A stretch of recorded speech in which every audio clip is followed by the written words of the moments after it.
get you on your road to brightness. So that is the second element. Ethical communication, have good values, strong positive stakeholder relationships before a crisis, good values before a crisis. You know, since if you have those patterns of value, ideally you will act those through the crisis, getting information out quickly as possible. And again, I'm going to come back to the various opportunities. Theoretical element number 3. Prospective versus retrospective vision. So again, we're not focusing just on the past. What happened, what happened, what happened. Let's save our butts and just focus on the image. But looking at the future. How can we renew our organization? So basically they talk about being, I mean, you can't candy coat stuff like this, but the idea is you got to be optimistic. So focus on the future, not the past.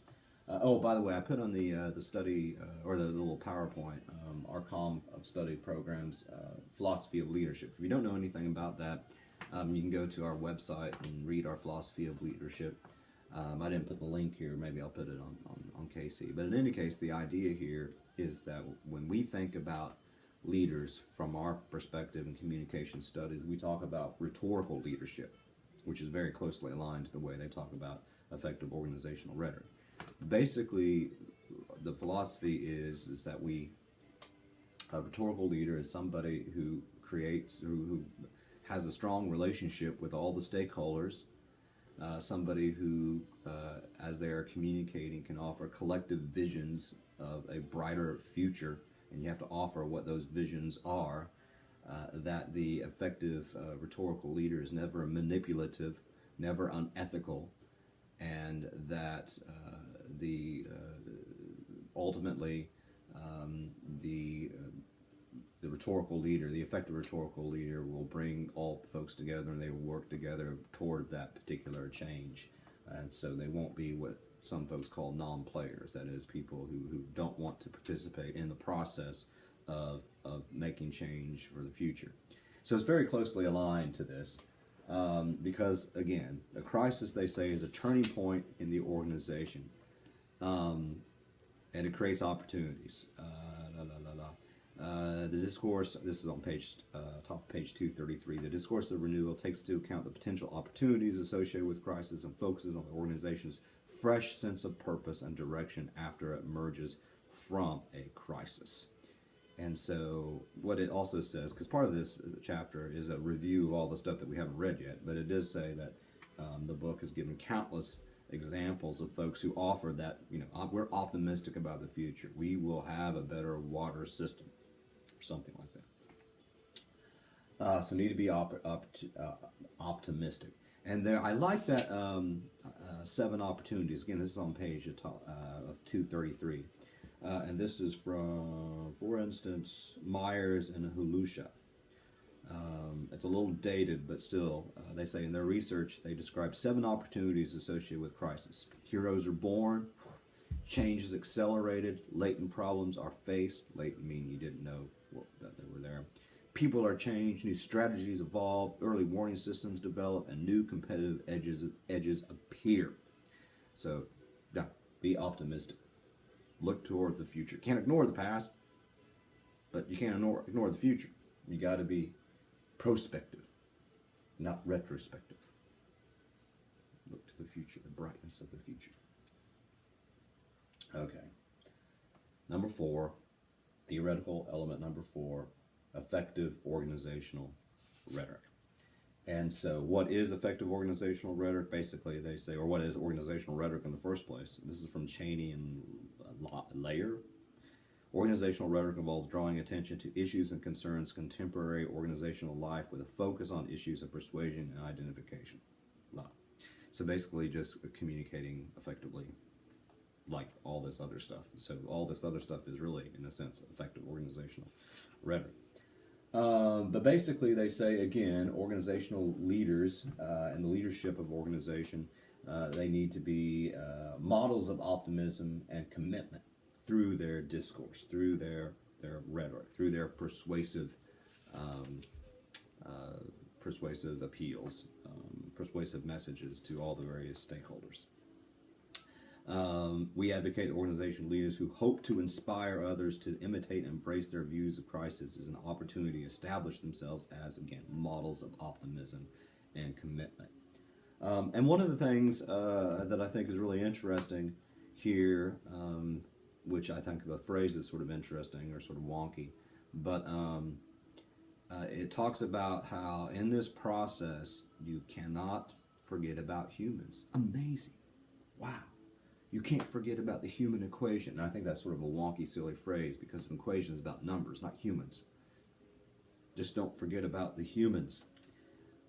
It talks about how Milt Cole and Aaron Feuerstein, whatever, both serve as models in their industries of placing importance on employees and the human equation in crisis communication. And it's about the people and the birds and the sky people. So basically, again, 4 elements of this theory. Element 1, organizational learning and all the stuff. Learn from the things. And then talk about what you have learned. Number 2, be ethical, strong positive relationships, all that stuff. Get the information out. Number 3, focus on the future, not just the past. Be optimistic. That's just a random bullet point that has no information. That's an opportunity to put something there. Oops, I went backwards. Number 4, effective organizational rhetoric. So those 4 are the big theories or the theoretical elements of the discourse of renewal. This is very, very important. Do not forget this.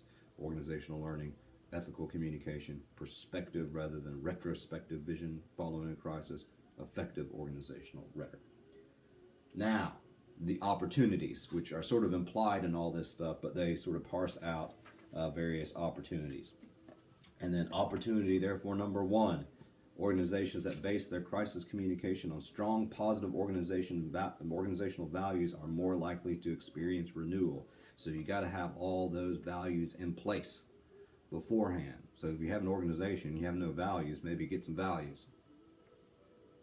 Opportunity number 2, instead of just profit. Organizations that make significant choice of priority in their crisis communication are more likely to experience renewal. So organizations that get the information out to, and not manipulating that information, but get that information out to all the various stakeholders. And when I'm talking about stakeholders, I'm not talking about people eating dead cows. All the various folks are holding the steak. I don't eat red meat, unless I do. Beef. Where is the beef? The beef is in opportunity number 2. You got to get that information out so people can make rational choices about what to do during a crisis. So get that information out. That's very, very important. Opportunity number 3, organizations that focus on moving beyond crisis rather than escaping blame are more likely to experience renewal. So what can we do? This is all the future type stuff.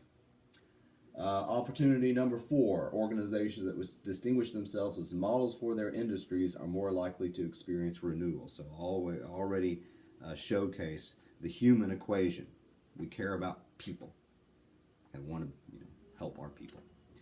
So that's sort of the idea. So I mean, they have, and you can see how these are sort of linked, obviously, to the theoretical. It doesn't line up exactly, but we have these really, pretty practical ideas. So you need to have strong values. If you have an organization, you don't already have a mission statement, all that type of stuff that are good values, you should. You make sure always get the information out in a very effective way. You always want to look toward the future. Don't just, try to escape blame. And then you want to be models for renewal. Models of folks who really, truly put human beings above profit, perhaps. That would be great. Okay. So what they they have this little section where they just summarize the discourse of renewal, so you can read that. But then they have this last section before they go into the whole summary of the chapter of discourse of renewal and crisis planning. And so I thought this was really interesting because, again, it's telling us as organizations, whether we're colleges, whether we're companies, whether we're a small business, whether we're a government entity, we have to have plans in place, ideally, before some sort of crisis. Even though the definition of crisis tells us we could never see this coming, but still we can plan. So the first thing that they sort of say, we got to learn vicariously from other organizations. Organizations need to study other organizations and how they dealt with various crises. And so that's sort of what you're doing. So you got to have somebody in the organization, or organization itself needs to take my class.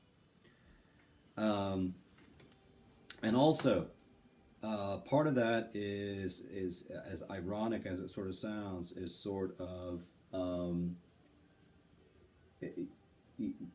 practicing, in a sense. So it sort of talks about prepare for something that you can't prepare for. It says also this sort of sense of learning from other organizations, what they did and how they did something well or failed. It also creates an understanding of the choices that are necessary during crisis. One choice will be to determine how the organization will define the crisis. So they go through all these things. So basically, long story short, got to know how a lot of other organizations dealt with crises, and what you can learn from that so you are prepared. The second thing, determine values that will guide the response. There's a lot of stuff on the top of page 236 that I think it's really important about sort of developing all these ideas beforehand, and it's very closely aligned to all the various things that we talked about when we were talking about chapter 11. It talks about develop sound ethical practices, but it takes time. But organizations that wish to communicate openly and honestly during a crisis need to practice these skills day to day. So you got to make sure that all that stuff is in place before a crisis occurs. And then it talks about that practicing on offering a vision to move forward. Developing the perspective vision, so that sort of aligns with all this stuff. I thought this is interesting. We believe that organizations and communities need to practice developing responses to crisis through cases and simulations that build a vision for moving it forward. Since this approach is counterintuitive, it's going to take some time to develop these skills.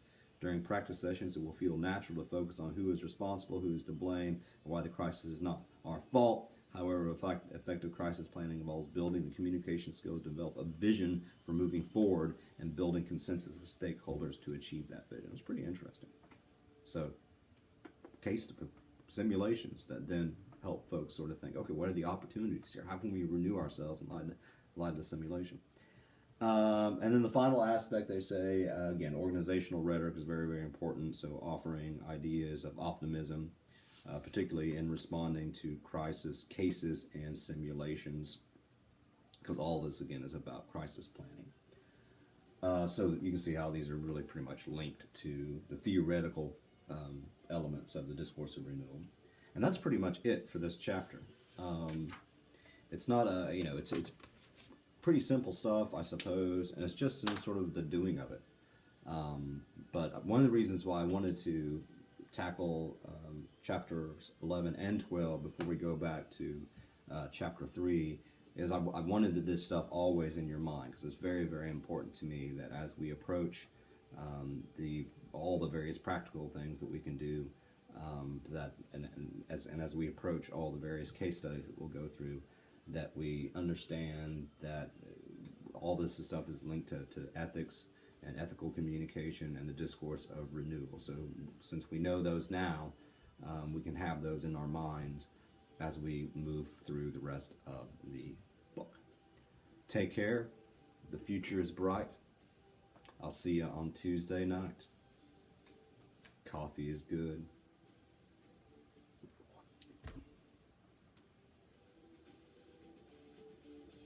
Oops, it's done. That's Boston. Awesome.